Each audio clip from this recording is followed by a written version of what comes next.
Sipag o talino. Ako itong lakandiwang nagbuhat pa sa Bulacan. Buong galangan sa inyo'y bumabatit nagpupugay. Taglay ko rin ang pag-asang naway maging matagumpay. Patimpalak sa bigsak ng tawaging balagtasan. Paksang aking ilalatag, pakiwari mahalaga.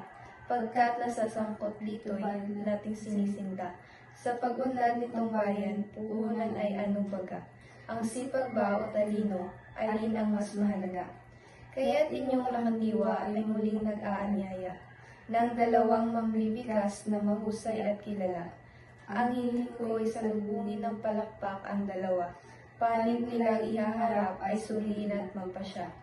Kapag bayay umunlad, ang pangko'y pumukol. Sa gobyerno at mga tao, sama-sama tumutulong. Kung ang lahat ay tinatamad, bayan natin ano ngayon? Wala na nga pagbabago, kabuhay ay urong sulong. Kasipagay puhunan natin lahat sa gawain. Maliit man o malaki, mahirap man ang labanin. Kung ang ating kasipagan itatapit magmamaliw, maunlad na Pilipinas di natin masasalapi.